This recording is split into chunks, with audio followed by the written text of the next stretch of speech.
Right. కేంద్ర క్యాబినెట్‌లో మార్పులకు సర్వం సిద్ధమవుతోంది. వలయం టీవీలో ఎక్స్‌క్లూజివ్‌గా బ్రేకింగ్‌గా చూస్తున్నాం. ఈ నెల 15వ తారీఖునే ప్రక్షాళన జరిగేందుకు అన్ని అవకాశాలు ఉన్నట్లుగా తెలుస్తుంది. నిజానికి నెక్స్ట్ మంత్‌లో జరుగుతుందేమో అనుకున్నారు. అంటే పార్లమెంట్ సెషన్స్ తర్వాత కానీ ముందుగానే ఆ దిశగా ఏర్పాట్లు జరుగుతున్నట్టు తెలుస్తుంది. ఇప్పటికే అందుబాటులో ఉండాలని చాలామంది బీజేపీ ఎంపీలకి పీఎంఓ నుంచి ఫోన్‌లు కూడా పడినట్టుగా అర్థమవుతుంది. అంటే క్యాబినెట్‌లో కొందరు మంత్రులను తప్పించి పార్టీ పదవుల్లో అవకాశం కల్పించే అవకాశం స్పష్టంగా కనిపిస్తుంది. తెలుగు రాష్ట్రాల్లోనూ మార్పులు తథ్యంగా కనిపిస్తుంది. ఏపీ నుంచి జనసేనకు ఒక పదవి ఖాయమైనట్లు కూడా ఇప్పటికే చర్చ నడుస్తుంది. లింగంనేని రమేష్ ఎవరైతే రాజ్యసభ సభ్యుడిగా జనసేన నుంచి ఎన్నికయ్యారో ఆయనకి కేంద్ర మంత్రి పదవి ఇవ్వాలని పవన్ కళ్యాణ్ కోరినట్టు కూడా తెలుస్తుంది. ఇక కమ్మ సామాజిక వర్గం నుంచి లింగంనేని రమేష్ అయితే కాపు సామాజిక వర్గం నుంచి వల్లభనేని బాలశౌరి జనసేన పార్టీ నుంచి పోటీ పడుతున్నారు. ఇక తనకు కూడా పదవి కావాలంటూ పురంధేశ్వరి ఎవరైతే రాజమండ్రి ఎంపీగా ఉన్నారో ఆమె కూడా పోటీ పడుతున్నారు. ఇక ఎస్సీ కోటా నుంచి ఒకవేళ అవకాశం కల్పిస్తే అమలాపురం ఎంపీ హరీష్ మాథుర్ అంటే జీఎంసీ బాలయోగి ఎవరైతే ఉన్నారో మాజీ స్పీకర్ ఆయనకి అవకాశం కల్పించే అవకాశం కూడా ఉంది. ఇక పౌర విమాన శాఖ మంత్రిగా ఉన్నటువంటి ఎవరైతే ఉన్నారో రామ్మోహన్ నాయుడు ఆయన పదవిని అంటే ఆయన తప్పించే అవకాశం లేదు కానీ బట్ శాఖ మార్పు ఉండే అవకాశం అయితే స్పష్టంగా కనిపిస్తుంది. అఫ్కోర్స్ ఆయన టర్మ్లో జరిగినటువంటి అంటే మేబీ ఆయన ప్రొఫైల్ అంటే వర్క్ ప్రొఫైలా లేదంటే వర్క్ పెర్ఫార్మెన్స్ బేస్ చేసుకున్నా లేదంటే మిగతా వారికి కూడా అవకాశం కల్పించాలనే నేపథ్యమా కొంత మార్పులు చేర్పులు చేస్తే కొంత బాగుంటుందనే ఆలోచన ఏమో తెలియదు కానీ రామ్మోహన్ నాయుడు కూడా శాఖ మార్పు ఉండే అవకాశం అయితే కనిపిస్తుంది.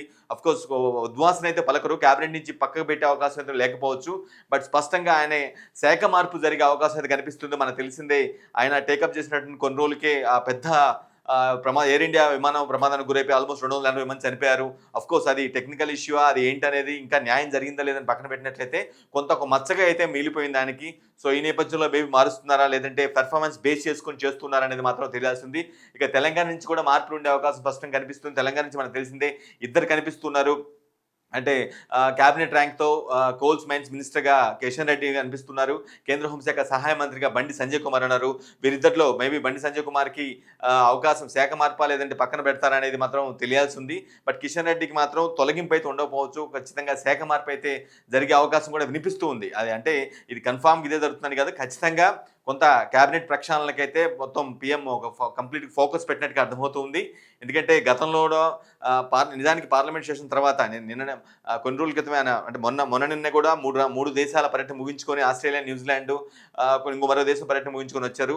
ఆ తర్వాత పార్లమెంట్ సెషన్స్ 20వ తారీఖు మొదలు కాబోతున్నాయి. ఇదంతా ముగిసిన తర్వాత నెక్స్ట్ మంత్లో పెట్టుకుందాం అని అనుకున్నప్పుడు కూడా లేదు ముందే క్యాబినెట్‌కి ముందే అంటే పార్లమెంట్ సెషన్స్‌కి ముందే క్యాబినెట్ ప్రక్షాళన చేసేందుకు సిద్ధమవుతున్నట్టు తెలుస్తోంది. ఢిల్లీ వర్గాల నుంచి అందుతున్న సమాచారం ప్రకారం ఈ నెల 15వ తారీఖున క్యాబినెట్ రీషఫ్లింగ్ ఉండబోతున్నట్టుగా తెలుస్తోంది.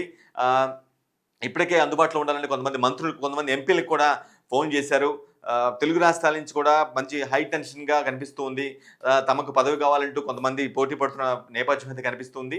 జనసేన నుంచి అయితే ఖచ్చితంగా కేంద్ర మంత్రి అంటే ఇప్పుడు మనకి బీజేపీ ఉన్నారు, టీడీపీ ఉన్నారు కానీ జనసేన నుంచి కేంద్ర క్యాబినెట్‌లో లేరు. ఈవెన్ దో అలయన్స్ పార్ట్నర్‌గా ఉన్నప్పటికి కూడా లేని పక్షంలో అంటే కేంద్ర క్యాబినెట్‌లో జనసేన ప్రాతినిధ్యం లేని పక్షంలో ఈసారి లింగంనేని రమేష్ ఎవరైతే రీసెంట్‌గా రాజ్యసభ ఎంపీగా జనసేన నుంచి ఎన్నికయ్యారో ఆయనకి ఇవ్వాలని ఇప్పటికే పవన్ కళ్యాణ్ కోరినట్టుగా తెలుస్తుంది. సో ఈ నేపథ్యంలో లింగంనేని రమేష్ జనసేన నుంచి ఆయన కేంద్ర క్యాబినెట్‌లో మోదీ క్యాబినెట్‌లో ఛాన్స్ దక్కించుకునే అవకాశం మెండుగా ఉన్నట్టుగా అర్థమవుతుంది. మరోవైపు పురంధేశ్వరి బీజేపీ నుంచి గతంలో ఆమె పలుమార్లు కేంద్ర మంత్రిగా పనిచేశారు. బీజేపీతో చాలా కాలంగా కొనసాగుతున్నారు. సో ఆమె కూడా కేంద్ర మంత్రి పదవిని అడుగుతున్న నేపథ్యం కనిపిస్తుంది. ఇక టీడీపీ నుంచి ఎస్సీ కోటా నుంచి యువత కోటాలో ఎందుకంటే ప్రధాని మోదీ యువతకి కొంత ఎక్కువ అవకాశం ఇవ్వాలనే నేపథ్యంలో మేబీ అతను కూడా అమలాపురం నుంచి హరీష్ మాథుర్ ఎవరైతే ఉన్నారో మాజీ స్పీకర్ జీఎంసీ బాలయోగి కుమారుడు ఆయన కూడా పోటీ పడుతున్నట్టుగా తెలుస్తుంది. ఏదైనా ఒక హైటెన్షన్ వాతావరణం అనేది కనిపిస్తుంది. క్యాబినెట్ రీషఫ్లింగ్ సంబంధించి ఒక నెల తర్వాత జరుగుతుంది అనుకున్న షఫ్లింగ్ ముందుగానే జరుగుతుందనే ఒక ప్రాస్పెక్ట్ అయితే అర్థమవుతుంది. ఈ నెల 15న జరిగే అవకాశం ఉన్నట్లుగా వార్త వినిపిస్తున్నాయి. ఢిల్లీ వర్గాల నుంచి సమాచారం అందుతుంది.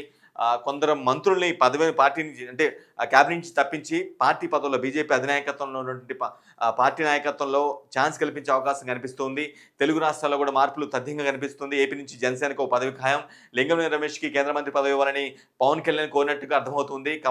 కమ్మ సామాజిక వర్గం నుంచి లింగంనేని రమేష్, కాపు సామాజిక వర్గం నుంచి వల్లభనేని బాలశౌరి ఎవరైతే మచిలీపట్నం నుంచి ఎంపీగా గెలిచారో ఆయనకి అవకాశం ఉండేటట్టు కనిపిస్తుంది. అంటే అటు ఇటు లింగంనేని రమేష్ లేదా వల్లభనేని బాలశౌరి ఎవరో ఒకరికి ఛాన్స్ అవకాశం ఉండే కనిపిస్తుంది.